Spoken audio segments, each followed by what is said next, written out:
Hello प्यारे विद्यार्थियों, मैं हूं राहुल, परामर्श मनोवैज्ञानिक। प्यारे विद्यार्थियों, वर्तमान में कोरोना वायरस के संकट को देखते हुए सरकार ने पिछले 1-1.5 महीने से पूरे देश में लॉकडाउन लगा रखा है, जिसके चलते आप और हम सब अपने घरों में रहकर अपने जीवन को नए ढंग से जीना सीख रहे हैं। इसी कारण आपको शिक्षा भी ऑनलाइन प्रदान की जा रही है, जिससे आप घर से बाहर भी ना निकलें और आपकी पढ़ाई में कोई बाधा भी ना आए। इस लॉकडाउन की परिस्थिति में बच्चों में, बड़ों में, बूढ़ों में सभी में तनाव देखने को मिल रहा है। ऐसे हालातों में इस तनाव से, मानसिक चिंताओं, समस्याओं से कैसे निपटा जाए, इसी के बारे में हम बात करने जा रहे हैं। इन सभी हालातों से लड़ने के लिए एक बहुत कारगर और उचित हथियार है हमारा धैर्य। जी हाँ, इस धैर्य के दम पर हम हर प्रकार के हालातों से निपट सकते हैं। अहंकार, लालच और डर के कारण इंसान अपना धीरज खो देता है। हम अपने जीवन में अधिकतर समय अधीर ही बने रहते हैं। हमारे अंदर संयम की कमी होती है। हम हर काम को जल्दबाजी में करते हैं, जिससे हमें बहुत सी मुसीबतों का सामना करना पड़ जाता है। चलिए देखते हैं हम अपने जीवन में, अपने दैनिक दिनचर्या में कहाँ कहाँ धैर्य खो देते हैं, कहाँ कहाँ उतावलापन और जल्दबाजी का प्रदर्शन करते हैं। दैनिक दिनचर्या में अधैर्य का प्रदर्शन।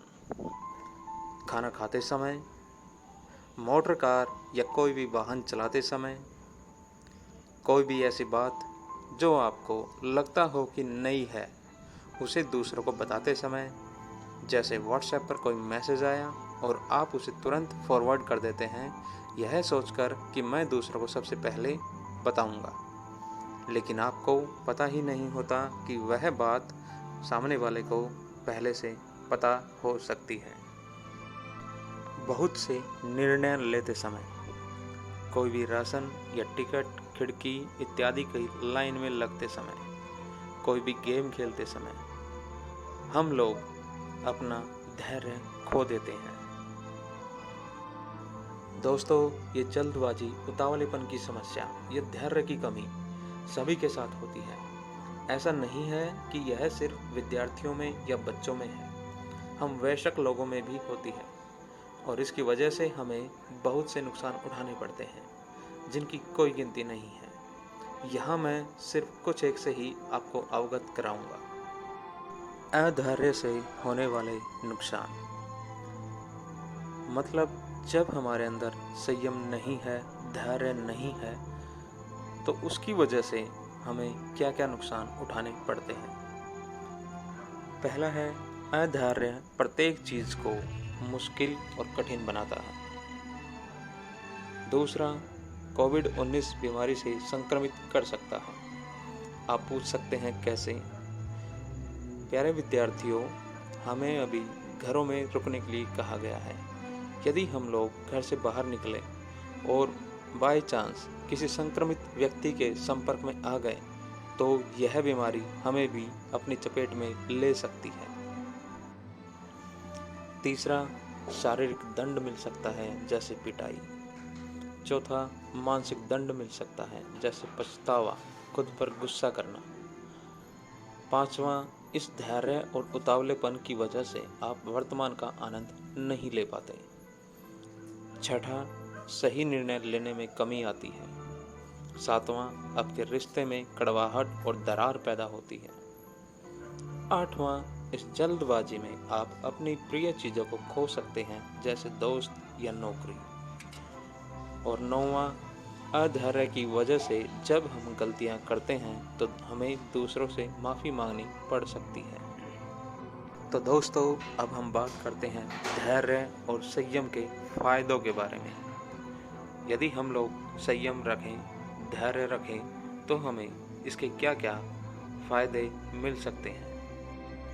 पहला है, दीर्घकालीन लक्ष्यों को प्राप्त करने में सहायता मिलती है। दूसरा, किसी भी समस्या के समाधान के लिए बहुत से विकल्प उपलब्ध हो सकते हैं।